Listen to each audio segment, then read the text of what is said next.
It's my pleasure to welcome Kirsten Luntman. She's Africa's first ever woman to finish the Dakar on two wheels. She missed out on the Dakar in 2021, but she has her sights set on 2022. Kirsten, thanks for your time. It looks like the bug's bitten.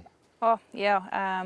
Sitting back this year from home watching Dakar 2021, I had an idea that I wanted to do it again, but that just assured it. And, seeing the excitement, the build-up for everyone else, I can't wait to go back. And, you'll see me on the start line at 22.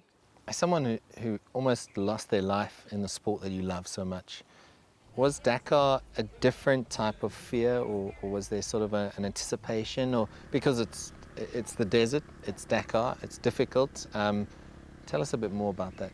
You sit there and, I'd say goodbye to my partner and my team and my manager, and, I didn't know if I was coming back, especially because the year that we raced, there were so many accidents. It was extremely fast.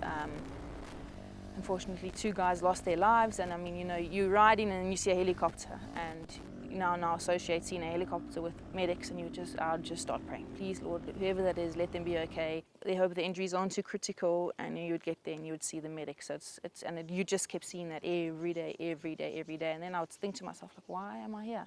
I've survived that crash. I've supposedly overcome it, and now I've just put myself back into that same situation. So there was a lot of conflict going on in my mind, and a lot of swearing to myself and frustration. You've survived, but you're back here, and then there would be moments where I nearly crashed, and I'll be like, oh, what am I doing?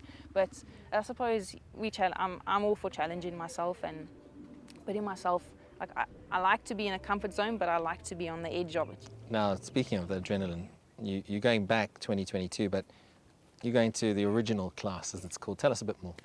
I'll be going back to 2022, doing the race by myself, no assistance. You can't have anyone working on your bike at all, so you come back after we'll call it a 600, 700, 800 kilometer stage, depending on how your day went. Obviously, the sooner you get back, the more time you have to work on your bike, and obviously, there's always 2 things that help you finish a race. There's yourself and there's the motorbike, and without either, you're not going to finish the race. So now you're looking after yourself, and you're being even more cautious about looking after your bike. I get the sense that it's not just about racing, though. You're also hoping to inspire, other women to follow in your footsteps. I never in my dreams ever thought that I would have, at the age of 29 years old, done a Dakar. So, life is what you make it, but the sky isn't the limit.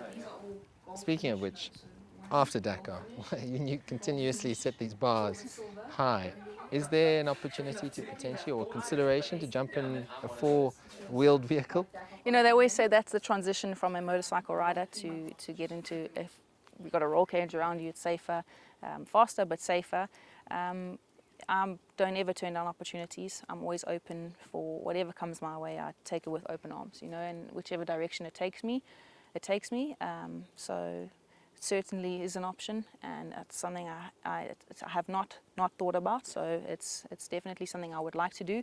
Thanks, Kirsten, for being such an inspiration, a history maker, a daredevil, and we can't wait to see you on the starting line in Saudi Arabia. Thank you for having me.